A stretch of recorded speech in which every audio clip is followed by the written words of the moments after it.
Game tayo. Anong project mo, bossing? One Piece. One Piece. Si Luffy tsaka si Zoro. Luffy at Zoro. So yung may pinakita mo sa akin doon sa messenger? Pati nga ako ng paglalagyan natin. At dito. Ah, dyan na. Puno na kasi dito. Sige, sige. Ngayon, ano yung character natin? Dito si Luffy. Si Luffy. At nga ako nung ano? Nung reference ulit. Yung nakagirpip ba siya? Ayos yun. Mag-anime ako. Good day mga pade at panibagong araw na naman. Ang project pa natin dito mga boss ay isang anime. Yes mga bossing, makakapagtattoo na naman tayo ng anime. At nakita niyo naman po yung reaction ko doon sa video mga bossing, di ba? Napapalakpak pa dahil nga mga bossing is mabibilangan talaga sa daliri natin yung pagtatattoo tayo ng anime kasi iilan lang po talaga sa mga kliyente natin ang nagpapatattoo ng ganito. At ang character pala na gagamitin natin dito mga bossing ay si Luffy at ito yung naka-green siya. Excited na ako mga bossing. So dito mga bossing is nag-edit tayo ng design. Bali nagpasahan kami ng idea ng ating bossing kung ano ba yung mga karakter o yung karakter na gagamitin natin mga bossing. Yung ibig ko sabihin dito kung ano ba itsura ni Luffy yung gagamitin natin dito sa kanyang project. At nga pala mga bossing, kasabay din pala natin yung ating co-artist na gagawa lang ng medyo minimal lang at cobra po ang kanyang project. So dito mga bossing, makikita nyo naman po kung paano natin ididikit yung ating stencil. At ang ginamit natin dito nga printer mga bossing, ito yung Ozer Tattoo Thermal Printer mga bossing ha.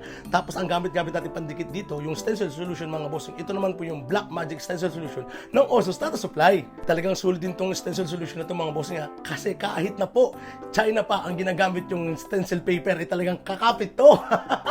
Kasi China lang din po yung ginagamit ko dito mga bossing eh. At para naman po sa skin tone ni Luffy na gagamitin natin dito mga bossing, ang ink na gagamitin natin ay yung portrait set po ng Fusion. Yes mga bossing, so makikita nyo naman po sa video mga bossing na puro Fusion po lahat ng ginamit natin dyan pagdating po sa kulay ng balat ni Luffy. At iba pong kulay dyan mga bossing ay halo-halo na po. Gaya nga po na nabanggit ko mga bossing na hindi po tayo nag-focus sa isang brand lamang po ng tinta.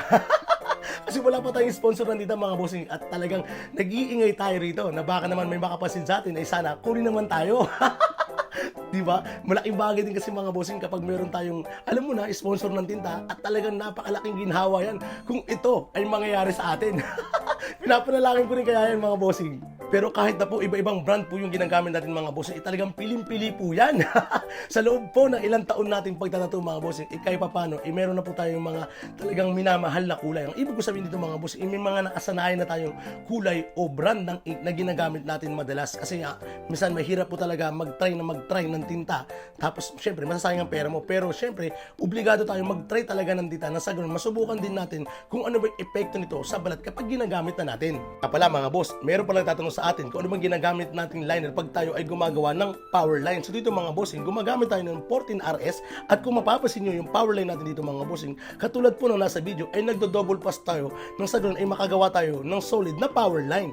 Yes mga bossing, hindi lang po yan isang pasada ha. So dalawang pasada po yung ginawa natin dyan para makabuo tayo ng power line at 14RS po yung ginagamit natin dyan mga bossing. At kung sakasakaling wala naman kayong 14RS mga bossing, gaya ng mga nagawa kong video mga bossing, ay meron tayong ginawang diskarte nang sa ganun ay mapabukan natin yung ating mga maliliit na needle. Halimbawa na lang mga bossing, meron ka dyang 14 pero RL siya, hindi siya RS. Ang gagawin mo ngayon dyan mga bossing is papasuyin mo to ng lighter na sa ganun ay bumuka at magkakaroon ka na ngayon mga bossing ng 14RS. Yang ganyang diskarte mga bossing ay gamit na gamit ko po talaga kung sakasakaling ako po ay naubusan ng RS at kailangan ko siyang gamitin.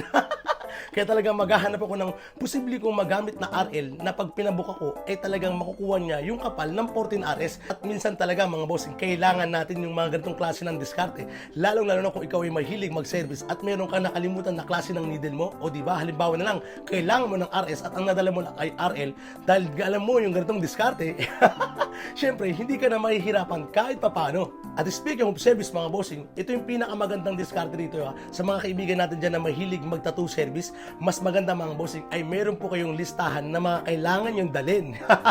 Yes mga bossing, napakalaking bagay po talaga na meron tayong listahan bago tayo umalis ng studio natin. Kasi mga bossing, dito sa listahan na to ay magpapaalala na kung meron ba kayong nakalimutan. Kasi mga bossing is talagang hindi maiwasan na meron tayong nakakalimutan dahil hindi sapat na nakikita lang natin yung mga gamit natin na inilalagay natin doon sa maleta. Tapos tsaka na natin siya iisipin na meron pala tayong nakalimutan. Ngayon mga bossing, dahil sa listahan na to, ay wala na tayo talagang siguradong makakalimutan. Kasi mga bossing, nangyari na rin po sa akin yan na meron tayong nakalimutang gamit. At ang gamit na nakalimutan ko mga bossing ay yung aking machine pa. Ang kwento nito mga bossing, nakaset up na talaga yun. At ang kliyente natin ay isang Tsekwa. Ang kaso nga lang mga bossing, dahil nakita niyo yung lugar namin na medyo makalat at maraming tao at maliit lang mo talaga yung aking studio, ay nagdesisyon siya na sa bahay na lamang po siya gawin. Kaya mga bossing, tayo ay ura-uradang nag-pack up ng gamit.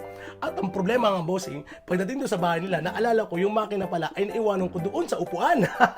Kaya walang nangyaring tatuan. At syempre mga bossing, ang nangyari, hindi ko siya natatuan. At ang sabi niya is balik na lang daw ako bukas. Ang kaso nga lang, hindi na po siya nagparamdam. Lumalabas tuloy dito mga bossing na parang naging unprofessional ako. Dahil sa nangyari, pero hindi ko yung kasalanan mga bossing ha. Dahil nga ang totoo dyan is nakaset up na ako doon at ang usapan ay doon siya gagawan sa aming bahay. Kaya napakalaking tulong mga bossing ng listahan na yan.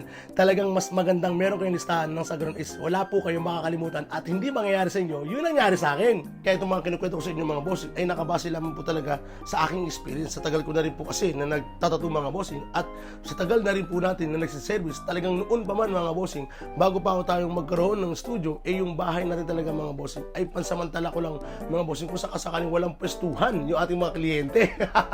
Pero mga bossing, kung sakasakali pong nagre-request sila ng service, talagang sineservice ko po yun mga bossing. Wala pa akong motor nun mga bossing, talagang jeep lang at bit-bit ko lahat talaga yung gamit natin. Pero yun mga bossing kung babalikan ko lamang po yung panahon nung tayo ay madalas pang mag-service. Naalala ko talaga, itsura ko talaga mga bossing. Andiyan yung meron ka ng daladalang backpack, tapos meron dala ka pang toolbox. Na pagkakamala ka tuloy ito meron. Pero talagang mga bossing, yung pormahan ko ng panahon na yun, ay talaga naman feeling ko, ang galing-galing ko eh. Kasi mga bossing, wala talaga tayong choice kundi talagang pasukin yung service na yung gawa nga ng hindi naman tayo masyado pang kilala. At pag binibigyan tayo ng pagkakataon na magkaroon ng kliyente, ay talagang sinusunggaban natin yan mga bossing. Andiyan pa yung inabot ako na meron akong kliyente ng 2:00 na madaling araw at kailangan ko siyang servisan. Pero talagang pinatulan natin yung bossing dahil nga, syempre kailangan natin mailapag na pagkain sa mesa paggising ng mga junakis natin. Yun talaga yung priority ko mga bossing. Kaya kahit na madaling araw ay nagsiservice pa rin tayo noong mga panahon na yun. At napahaba na naman po yung kwentuhan natin mga bossing. So ito pala ang ating finished product mga boss. At tutulog 5 hours. O diba, grabe ang tibay ni sir. At talagang tuwan-tuwa ko rito sa project natin ngayong araw. At kung nakita niyo po yung gawa ng ating co-artist mga bossing, meron po siya doon kinover up. Tapos manok po yung request ng kanyang bossing. So may mga may katanungan, message lang po sa ating Facebook page sa Rita to. Yun lamang po. Maraming salamat!